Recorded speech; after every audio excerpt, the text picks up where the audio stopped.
Welcome everybody to the Dreambuildrs podcast. I am super excited for this upcoming interview because in this episode we'll talk about exploring identity, the act of self deepening, and consequently how important the role of identity is in building the legacy of your dreams. And I'm delighted to introduce to you my special guest, Lauren Russ-Constant. She supports humans in knowing, choosing, and owning all of who they are. Now, Lauren is an accredited coach and strategist. She holds a number of recognized qualifications that range from life and success coach to EFT practitioner, NLP practitioner, and also she's a clinical hypnotist. So, Lauren, welcome for coming on to the Dreambuildrs podcast. Thank you so much. I'm so happy to be here. Me too. So, first of all, what I really love from our previous conversation is that we both help people in helping them making them waking up excited for the day ahead. And I would just love to know, as a kind of an icebreaker, like what is it that makes you waking up excited in the morning? Ooh, good question. Honest answer, probably coffee. Like coffee is the initial thing that gets me out of bed. But no, my accent, you might be able to tell I'm from the UK, but I live in Toronto, and I have these amazing mornings are my favorite time of the day. And where I live now is like kind of, I'd say probably my dream apartment and flat. And when people talk about putting things on their vision board and then having those moments come true, I do feel like I'm living kind of one of those vision board moments. But where I live, my bedroom is basically just floor to ceiling windows, and I sleep with my blinds open. So even this morning, like I wake up and I'm tired and I'm like coffee, but I have this moment where I'll like turn to my right and I just look out over Toronto and I can see the lake. And like, again, today it was like blue skies. And I almost always have this like 3-4 second moment of just like, I'm so grateful and I'm so proud of myself for doing what I needed to do to get to this moment. And then for me, because identity is what I do, it's this constant question of like, okay, how can I choose to be who I want to be today? And how can I choose to show up the way that feels good for me today? And so that's kind of my morning routine. And I do have these moments where I look out in that view and I'm like, okay, cool. We've done so good so far. Like, how do we keep going in that direction? Yeah. And then it's coffee. Oh, coffee for me is also a very good thing to wake up excited in the morning. But I would love to zoom in on a couple of things that you mentioned because I think your story is very interesting. And before we start talking about identity, like what you said, you have a British accent. You're from Great Britain, and you moved to Toronto, Canada. And I find that move very bold. Can you perhaps tell us a little bit about your backstory and perhaps your larger purpose in moving there and what you're doing now?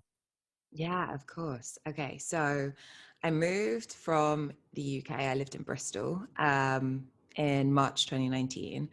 And I'll give you the Spark Notes version because it's quite a long one. So I was someone that I ended up living a life that was quote unquote like the right way to go, right? Like I went to university, I studied advertising and communications. I got an incredible job in brand strategy, was a global strategist, flew all over the world, had a beautiful flat, was in a great relationship. I did all the things that I quote unquote should do. And I hit this moment where, and I know I'm not the only one that's been there, where everything around you is so great and it's so perfect, but it just doesn't feel right. Like you feel like maybe this isn't what I would choose, or there feels like there could be more. And there's so much guilt tied with that because you're like, everything is so good and it's so great and I'm so grateful. But there's still this feeling of like, there could be more. Like, I don't know if I would choose this. I don't know if I did this because I thought I should versus what I wanted. And fast forward a lot, I ended up quitting my job, ending my relationship, moving back in with my mom, saving money and being like, I just have this feeling inside that there is something else and I'm going to trust myself and honor it. And fast forward, I ended up traveling around Southeast Asia for 6 months, applying for a visa to Canada on a whim because I was like, why not? Well, all I have right now is freedom. So like, let's try it. I got accepted, had never been to Canada, and was like, let's just give it a go. So packed a couple of suitcases, booked 2 weeks in an Airbnb, bought a one-way ticket and just flew and just moved to Toronto. Very naive. Some may say very naively. And just trusted myself and just kept trusting myself. And 2.5 years later, I'm living out here, just been accepted permanent residency. So I'm actually now a permanent resident, have a couple of businesses, like amazing life. And don't get me wrong, there were some hard moments in between, but yeah, it came from just knowing myself, trusting myself and going for it. And out of all the options in the world, you chose Toronto. Yeah, and it was so random. Like I was kind of between Canada and New Zealand because I wanted something where there was like the city but also the nature. Yeah. And then it was all so spontaneous. Like I was like, do I do BC or Toronto? And I think the day that I went on the airport, like on the airline website, the Toronto cheaps were a bit cheaper, so I was like, okay, guess I'll move to Toronto. That like Okay. it was all very like not massively thought out, but there was just this trust piece. Like I can't always explain it, but it was a gut feel, and I honored it. And yeah, and I haven't looked back since. I would love to know, because you mentioned that you also traveled across Southeast Asia, how important traveling was for you to, you know, to find out more about yourself and to learn more about yourself, and then making that move to Canada, right?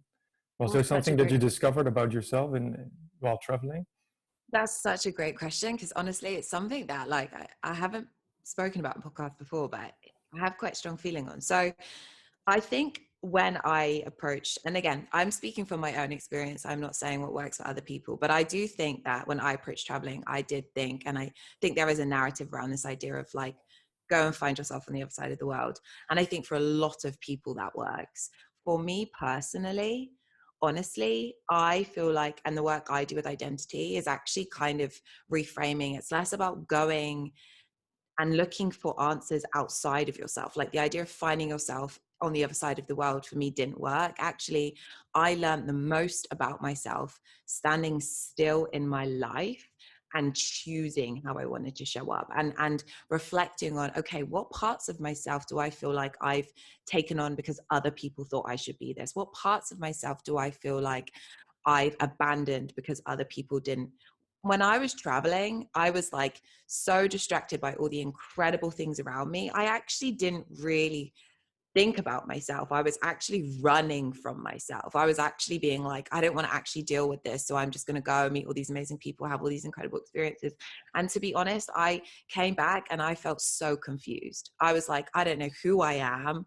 I managed to distract myself from all of the stuff when I was out there living my best life. Now I'm back in my real life and I haven't really grown because I just was like, so for me, like I know some people, it's amazing and transformative, and I love that for them. For me personally, it was amazing and transformative, but the real deep identity work actually came from me looking at myself and being like, right, how do I build a life, a long-term life, in a way that feels good for me? And that I had to do like back home and out here. All right, so let's talk about that immediately. I would love to know more about what identity actually means for you in general, and how you can then build that life that really belongs to you, and how you can then live out your purpose, right? So what means identity? Yeah, it's a great question. I literally just recorded, we were talking about this earlier, so I just recorded my first episode, and it's all about unpacking like the definition of identity, because again, caveat, I can speak about what identity means for me, but I think sometimes we need to remind ourselves like that is not me saying what identity should mean to other people. It's one of those words that's quite a dangerous one to define, especially depending on the person defining it, right? But for me personally, identity is this very abstract, encompassing phrase that can mean a lot of things. And if you think about it at the level of like the solid individual, it's this combination of, for me, who you've been, who you are, who you're becoming, but also who other people maybe think you are. Because I think for identity, it's like there's this nuance, and it's not black and white. It's actually very messy. And I think sometimes when people talk about identity, or they ask the question of like, who are you? There's this pressure to be able to summarize everything we are in this really neat, crisp sentence. And I think that's what's so terrifying, because you're like, I'm so many things. when I was studying, so I studied identity at Harvard at the beginning of this year. And one of the most profound things for me was we were looking into different definitions. And again, even when you look at the theoretical understanding, there is not a one size fits all approach. Like, these psychologists are still arguing around, how do you define identity? Is it this? Is it that? Because then there's like self, and how does self relate to identity? And then there's self concept. But what I really loved is that there is this idea of identity, which is this all encompassing term of everything that you are. But there is also identities, this idea that actually we are so many different identities. We have role identities, which are, they require another actor, right? So it's like a role identity would be like a student or a parent or a mum or a dad. We have social identities, so the groups that we are defined by of gender, race, religion. And then we have personal identities, which are like traits and characteristics, kind, ambitious. And when you think about it like that, I think it allows us to be all of who we are. Like, it allows us to be expansive. It allows us to be like, okay, I am Lauren, but my identity is massive. And within the identity, I have so many identities and so many self-concepts. And so I know that isn't like the crisp, neat answer is this intersection between who you are, who you've been, who you're becoming, and who other people think you are. Because I think we can't think of ourselves separate to the world in which we exist. It has a lot of impact. But if you build that out, my main takeaway is just that there is so much. We are so much. We change depending on who we are with, the time of day, how we're feeling. And I like, my work is really getting people to start thinking about the fact we're allowed to be all of it. Like, my podcast is called Identity Soup, because we are literally a soup of things. And like, that is how I understand identity. Wow. You just talked about your podcast, and I want everybody to know that you're launching your podcast by the end of this month, right? August? Yeah. I mean, I'm saying it out loud now, so maybe I have to stick to it. Yeah. So yeah, let's say end of this month. Yeah. So I invite everyone to follow Lauren as well on her podcast, because I think it's going to be amazing. That's where you can find everything about identity as well. Mm-hmm. Lauren, it's all this stuff. thank you so much for explaining like what identity means in such an elaborate way. I really like that. Now, if we then make the next step, let's say, is there a certain process for people to really step into their own identity and understand more of who they truly are? Yeah, so I actually have my own process, and it breaks down into the concept of knowing, choosing, and owning. And so for me, the first step is knowing. And it kind of links back to what I was saying about the fact that I actually didn't find myself on the other side of the world. I found myself standing still in my life and actually looking inwards. And for me, it links to this other concept that I coined, which is self deepening. So this was the idea that as up until I was about 25, I was, and still, an avid self-developer. And I have nothing against self-development. It created so much growth and fulfillment in my life. But I did find that I was falling into this cycle of constantly feeling like I needed to look outside of myself for the next answer, right? Like in the next book or the next course, or like whatever it was, like this idea that somebody else would be able to tell me what I needed to know or would give me the answers. And it's this idea of sometimes you actually need to stop and be like, okay, but maybe the work is figuring out why I constantly feel like I need more. Why do I constantly feel like I need to grow? Because there's a balance, right? There is amazing growth for just growing and bettering yourself, which I love. But then there is growth that comes from this place of feeling not whole, or feeling like there's something missing, or feeling like you're wrong in some way, or you're not enough, right? And that is the piece that I think people sometimes need to look at, is like, am I self-developing from a really, like, I already am whole. This isn't about becoming enough. This is just about being better and better. Or is it that I feel like once I hit this goal, once I build this business, once I make this money, then I'll be enough? Because I think there's work there. So for me, self-deepening is about actually looking inwards and being like, I have everything I need right now, but there's probably a lot that I don't know. Because we as humans, because we exist with ourselves, we think we know ourselves, but there is so much about who we are and why we do what we do. And I know we've not really got into this so much, and this could probably be a 7-hour podcast, but a lot of the work I do is NLP, right? Which is Neuro-Linguistic Programming, which is the thinking about the subconscious and understanding all of those things that sit below the surface. Because in the way that we exist, actually, we think we're these really intentional, logical, conscious creatures. Only 5% of how we exist and the brain energy that we use is conscious. 95% of what we do, how we are, what our instincts are, come from our subconscious and unconscious. So that is driving our lives. And most of those things were established in the first 7 years of our lives from what we observed from those people around us. So a lot of how we show up, a lot of what we do, a lot of the life we lead comes from these unconscious programming. So for me, the first piece is sitting still and knowing. It's starting to unpack, okay, what are the beliefs I have that are driving my life? What are the beliefs that are not serving me that actually I want to remove or replace or reprogram? What are the things I want to do more of that maybe I abandoned because I thought it wasn't cool or right? So the first piece is just sitting still and knowing yourself. And you can do that really easily with just journal prompts, right? Like, and it's something I'm doing right now on my Instagram is I'm just every other day putting up questions that people can ask themselves. The kinds of things that you're like, wow, why do I not know that? Like, how have I never asked myself this thing? So then the second piece is from that place of knowing, you can start to choose. Once you start uncovering these things about yourself, you're like, wait, did I decide that? Or did someone tell me that? Or have I abandoned that and do I want that back? Because then it comes back to your first question. Like for me, it's a choice. We have to consciously choose to show up as ourselves every day. It's not easy. It's not hard. There'll be good days and bad days, but that intentionality is power. And then from that place, it's owning. So we do that at the level of the subconscious or hypnotherapy, where we like actually bring in those beliefs that are going to help you show up in the way that you want. But it's also that piece of just being kinder to yourself and owning all of who you are, owning the good bits and the bad bits, allowing yourself to be a human, allowing yourself to be imperfect. But that for me is when you start to really show up as the version of you that is aligned and does feel great, and you embrace all that you are, and you can consciously be like, okay, this is my life. This is my legacy that I'm building. And like, I consciously chose it. Thank you for sharing that, Lauren. And I think those 3 steps are very, very important. So knowing, choosing, and owning Yeah. all of who you are.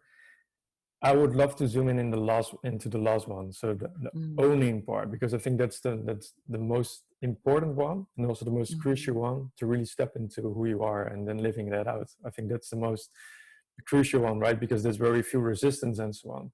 So do you perhaps have like a practical exercise for people to let's say get into that state of really owning who they are? Yeah. So, and I think that's a great question. Sorry, it's like, it's hard as well, right? Like we can have good days and bad days. I know I have it myself, where sometimes if I do everything I need to do, I meditate, I'm feeling good. I'm like, yeah, I have the confidence to show up as myself today. Like I back myself. But then there's other days where maybe your energy just feels off, or you can't find that confidence. So there's a couple of things that, like, tools I can give that just makes it easier to control your energy, so that you aren't victim to your environment, or you aren't victim to your energy. You can actually control and constantly, in the space of 10 minutes, I can reprogram and shift my energy to make sure that I show up confidently. So 2 things that come to mind are a technique called anchoring and a technique called EFT, also known as tapping. So anchoring, I can literally speak through now on the podcast. And then EFT, I'll explain it. And I have some pre-recorded videos that I give to my clients. But if people are interested, just DM me on Instagram and I'll give you a link, because it's a little bit longer and it needs a bit more guidance. So that's probably the easiest way. But anchoring. That's awesome. Okay. Yeah, no, Let's yeah, go of with course. anchoring then. All right. Anchoring is amazing in the sense it's super simple, super easy.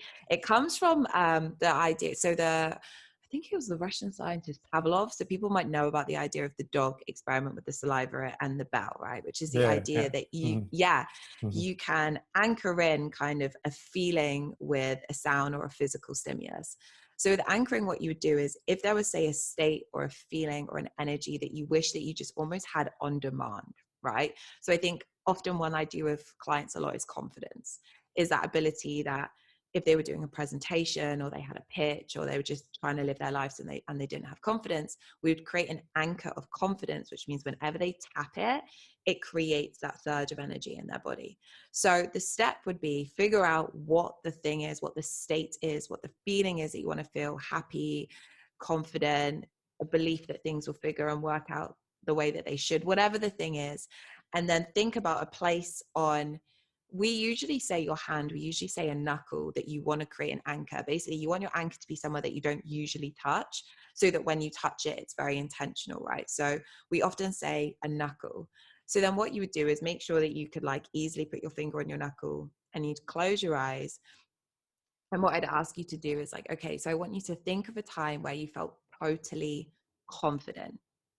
Go back and think of that specific time. So think anywhere in your life where you were like, you know what, I felt so, so confident. And you close your eyes. And then what I'd say is, as you go back to that time now, go right back to that time, floating right down into your body, and really feel it. So see what you saw, hear what you heard, and really feel those feelings of feeling totally confident. And I want you to just like feel that feeling all over your body, and like really like lean into it. See what you can see, hear people around you, like feel the senses, like feel it in your body. And as that feeling is really peaking and you're like, okay, I feel super, super confident, hold down on that anchor, hold down on that knuckle for 10 seconds. And in your body, feel yourself pushing that confidence into your knuckles. So just hold down 10 to 15 seconds.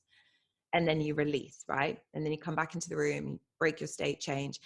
And then if you tap down on that anchor, and the first time you do it, it might not be really specific confidence, but there'll be a feeling, right? There'll be like a surge, or you're like, yeah, no, I feel a little bit like lighter or energetic. So that's your anchor. And then what it means is you can stack it. So the more that you do that, the more that you almost like anchor in the feeling of confidence, the stronger that anchor comes. So any other time in your life where you're feeling confident, try and remind yourself like, okay, I want to like lock this in. So touch down on that same anchor, push it in. And the more you do it, the more you get this like really, really strong thing. But it means if there's a day that you wake up and you're not feeling confident, or you're doing something you're really scared about, you can just touch down on that anchor, and it like completely changes your state. So it gives you the confidence to continue showing up the way that you want to show up, owning who you are. And EFT is like a way that you do it, but you tap on meridian points around the body, but basically it moves stagnant energy. And again, you can anchor in or change your state to feel complete. Like I did it before this podcast because I was so tired, and I was like, no, we need energy. It took me 3 minutes, and like I was completely changed. So it's these kinds of tools that just make doing life and showing up the way that you want to show up, it's just a little bit easier. Awesome. Awesome. Thank you so much for sharing that, Lauren. Of I had to think course. about with EFT, I had to think about the work. I'm not sure if it's the same, but I had to think about the work of Donna Eden. She has like energy medicine. There I've you can not also, heard.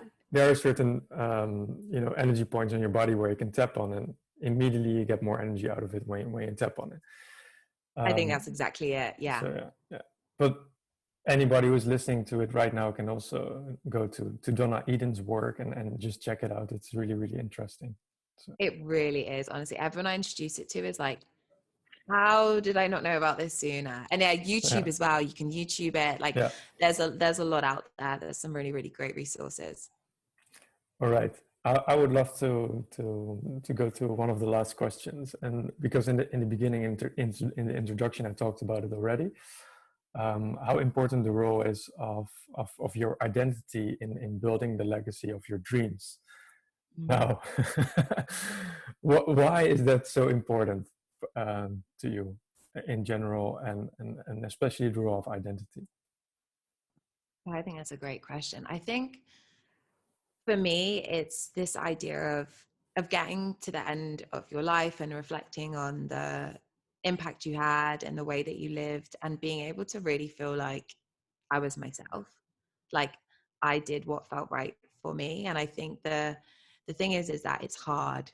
Like for humans, I always say to my clients, I'm like, with this work, be kind to yourself, because most of us have had practice in abandoning ourselves. Like we grow up, and I said it earlier, the first 7 years of our lives, we are essentially just a walking sponge. So we don't have a critical faculty. So everything we absorb, everything we witness, everything we see, we hear comes in as fact. And it guides us, right? It shows us what success should look like, how we should be, who we should date, how we should show up. And it's unconscious. So we end up chasing these things that we've been taught to want. But then there's sometimes that tension and that feeling. And we all know it, that feeling when you're like, I don't know if this feels good. I don't feel aligned. I feel like I'm not hit. That's the other thing, is when we play small, we get taught to play smaller than our potential. Like I tend to attract a very specific type of client, someone that knows they're special, someone that knows that they have a role to play, someone that wants to build something, but they're scared because they're like, I don't want to take up too much space, or I'm so used to like dampening my potential.